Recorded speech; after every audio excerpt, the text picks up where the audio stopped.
Hello everybody and welcome to the Danganronpa 3 review for week 4. It was a pretty interesting week.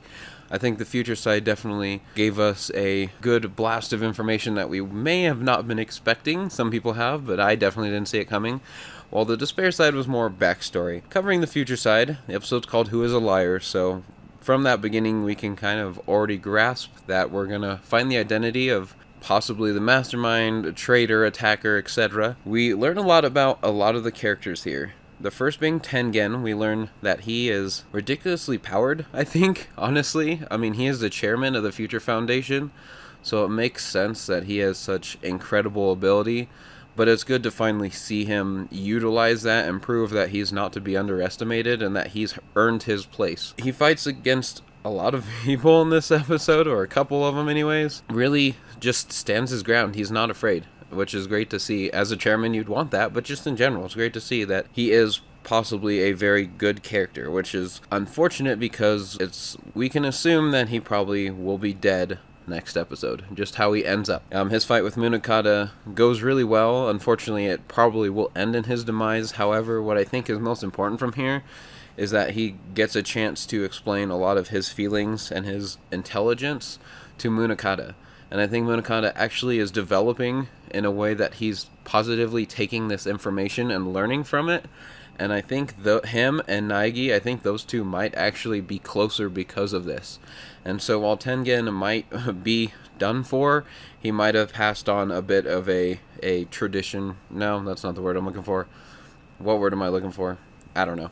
He influenced Munakata enough to where it might change the way he thinks, and that'll be good because of how this episode ends. But moving on, we get a bit of a taste of Miturai himself. I'm not a fan of him, I'm still not really, but I appreciate where he's coming from. He has a similar view of hope to Naegi, so much so that he admires Naegi in a lot of respects, but he's so influenced by failure, I want to say, that he doesn't really positively get to be what Naegi has become. And Kirigiri and Asahina, as they had for Naegi, do a great job of encouraging him. And so I hope Miturai gains some strength in the further episodes now that he has that support behind him. I think that's really important, and I think he has an ace up the sleeve, so to speak, in terms of what he can do. I feel like he's more either intelligent, strong, any of those traits than we've seen so far, because he's not been anything but really feeble and late. However, he does stand up for people, and so I think that'll be important.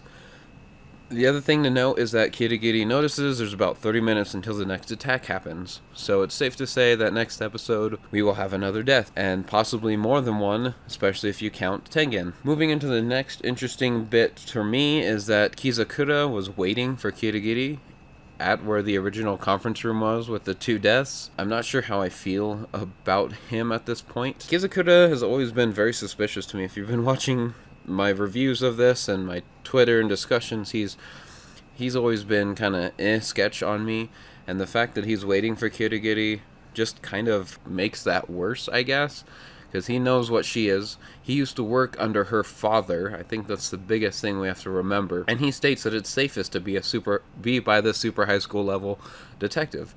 So he already knows quite a bit about Kirigiri. He is the scout after all. But the fact that he's trying to be safe but making an effort to be by her, unsure about it, makes me uneasy. We shall see how that turns out. I don't think it'll be very good for him or for her. It gives a couple, I think they're really just fill-in action sequences, to be honest, of Psycho and her friends giving chase and running through, and basically, I don't know what's going to happen. I was really expecting that one of them would get it this episode, but that chase is going to continue. I have a feeling that chase might break into some of the other members, and we have a really big conflict coming up, or it might be interrupted by the 30-minute attack. So that'll be... I actually kind of hope it does. However, if Uruka Ando gets killed by Seiko, I won't be upset in the slightest. I can't fucking stand her. I'm just gonna be honest. Throughout this whole episode, the biggest thing we finally come to realize is that there is another enemy, and possibly not one that they saw coming. So a lot of people mentioned that the actual deaths and the death counter at the intro of the episode never quite matches up, and I think this this reveal is kind of the explanation of that. We found out that Gekko is in fact a robot, or an android, or whatever you want to call it, controlled by Monica Toa from another episode, which is great. And actually, I did not even see it coming. I knew vaguely of Monica Toa, not a whole lot, because I couldn't play that actual game, so I had to do a little bit of research into who she was and what happened, and so it's interesting to see that she is more grown up, and it looks like she was positively influenced to become the next Junko Enoshima. That's kind of what I'm thinking. I don't think she's quite there yet, but I think that's her influence. But I think she's also a participant, and I think she's the attacker. I think we still have a traitor. I don't think she's technically going to be that traitor. She could be one, technically, if you want to think about it, because the information on Gekko is so sparse that we don't actually know what class she was in, if she was actually a member. You know, it's kind of vague who Gekko actually was, if she even was a person at all. To throw in Monica as the mastermind is just a bit too much for me at this point, I think. I think she's just the attacker, which would explain how, like, the Great Gozu got killed. It really would. And it would explain how Yukizome got suspended way up high in the chandelier, because that wheelchair could do a whole bunch of nasty shit. And I have a feeling that Monica Toa, who is wheelchair bound, could also have the same things on her wheelchair. And so I think she's going to be, even when they figure out that it's her or that she's involved, I think she's going to be a bigger threat than we're planning on. So that was kind of the big bomb of this episode, and really, really good, because it opens up the possibility for a couple appearances that would be really nice. I would appreciate the Warriors of Hope to appear. We might even see Komeda. It's a possibility, you never know. But with Monica's involvement, it opens up the possibility for who knows what to happen next, honestly. And this is the first time we've actually seen another episode referenced, and I've tried to do research to see if there are any parallels, and here and there, but this is the most direct reference to that. So it's pretty nice, especially for people like me, who had to read the story and couldn't play the game, to kind of get to do that research and learn more about it because of that connection. On the despair side, really honestly, I'm not going to cover a whole lot in this episode. It's pretty straightforward.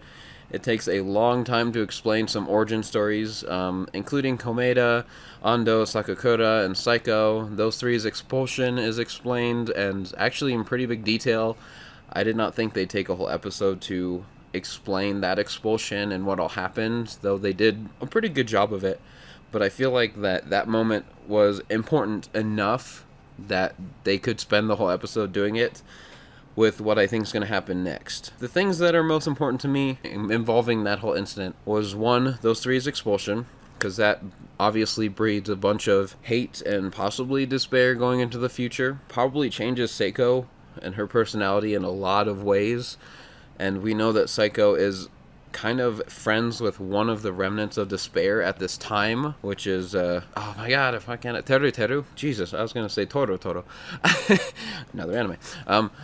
We know that they're pretty much friends at this point, I think it's safe to say, because they've been working on things, and she got to meet Komeda and wasn't too push-offy about it. We also learn that Komeda gets suspended indefinitely, which doesn't really mean expulsion, but kind of really does, in my opinion. However, my biggest thing is he went through all this trouble to try and save his classmates from having to take this exam because they're not feeling up to it and they won't do their best. And that's what he wants, is to see the hope in their eyes when they do the best and they succeed. And now that he's been suspended, he can't actually be with his class at all. And I think this is what's important about the episode being called The Disappearance, because he doesn't actually disappear in this episode at any point. I think he technically literally leaves without a trace from this point, and this is where he starts to fall into that branch of despair, and the rest of the team starts to get impacted by that. But the biggest thing is that Yukizome is transferred to the reserve course. That was the biggest bomb in this episode, in my opinion, because it opens up a lot of possibilities. One is that she's supposed to be researching Hope's Peak, but she's also supposed to be finding out the real intentions of the reserve course. And now that she's going to be teaching in the reserve course, that'll make her job a lot easier from that standpoint. So it's actually a good thing for her. However, I'm wondering if she's going to figure out about the Izuru Kamakura project while she is there, and that could be a really interesting thing to find out. The other thing I want to know is how Junko Enoshima gets to these kids, and my biggest thought is that what if she ends up being the replacement teacher for Yukizome? That would be the easiest way to get in there. And my thoughts for this are, one, because we already know she's very influential. She has that talking style that influences people into right and wrong paths. It's just the way she talks. The other thing is she gets bored with her personality so fucking much that she takes on random personalities just for the hell of it. Well, we see multiple times throughout some of the games that one of those personalities is in fact a teacher. And that's kind of interesting for me to think about, that she could be the replacement to Yukizome. And that would be a very, very easy way to get to these kids. Like, extremely easy. They're already down. They already don't want to be involved with her, and she doesn't even have to get their trust. All she has to do is implant those roots and drive that sorrow even deeper, and boom, we get the remnants of despair. But it's gonna be interesting to see if that's what happens or what actually happens and who their replacement teacher ends up being. But I really think this episode took the time to explain characters and their relationships, and I really think we're at like the top of that roller coaster. And with Yukizome gone, who is the last bit of hope that class had for being united and being together and enjoying themselves, now that that's gone, I think we're right at the edge of the roller coaster hill, about to just drop all of a fucking sudden. And so I'm really excited to see what the despair side has next, because I think we're done. We've hit the peak. We've explained everything up to where they fall into despair, and now it's time for them to start. Which, I mean, sounds kind of mean for me to say, but I'm very excited to see Gundam as a remnant of despair. I'm not even going to lie. I'm super excited for it. So, and we aren't even halfway through, so I think that's also good. It's about a good time, you know, really for halfway through the season to branch into the despair side and explain what they do as despair, and hopefully we'll see some of the future Foundation form or start to combat some of the remnants of despair. I'm not sure how far this is going to go. With it being in the past, it's kind of interesting to think that this is happening before Hope's Peak Academy, but it could start, well, the killing game in Hope's Peak Academy, but it could end about where that starts. That's kind of the timeline I'm thinking, but I'd like to know what you guys think, or if you guys have actual proof of the timeline of the despair side. Because it's interesting to see, for me, some of the characters being younger, some of the characters doing other things that we didn't know they did before, but we also see their parallels to other connections in the first game, like they mentioned the ultimate gambler, Celeste. She was mentioned in one of the earlier, I think the first or second episode. So it's kind of interesting to hear that it's not quite to Danganronpa 1 in terms of timeline, from what I can judge, but it could easily lead up into that. That's the other thing I'm wondering about the despair side, is will we actually get to see that taste of how that came to be, how the killing game started. And if Junko Enoshima, I think, is the teacher of this class at Hope's Peak, it would really complement the fact that she becomes the headmaster of the killing game at Hope's Peak Academy. It would just go hand in hand. She'd already be there. She'd already have her feet in the water, so to speak, and it would be a great story. Really, the despair side was good. It was amusing. It explained a lot. It wasn't too slow or anything, but there was nothing exciting either, so it wasn't bad. But compared to the future side, that made up for it. The end of that episode for the future side just made me so unbelievably mad when it revealed that Monica was the controller of Gekugahara. Made me so mad for a couple of reasons. One, because I was right. I was suspicious of her so much. I'm already still suspicious of Kizakura. I think he might be the actual traitor, but I was suspicious of Gekugahara because she was always just so quiet, didn't do anything, talked through a robot that sounded vaguely like Monokuma, never revealed that she had a bracelet on. I think that's important too. I don't think we ever saw that she had one. And so to have that be right, that she is kind of the bad person in a sense, just kind of made me mad. But then I also want to know what happened to the real Gekugahara, if she is in fact a robot. And Monika's just something else from everything I've seen and read. So it could be interesting to see what happens as we go in the future. So thank you guys for watching, and I hope you enjoyed.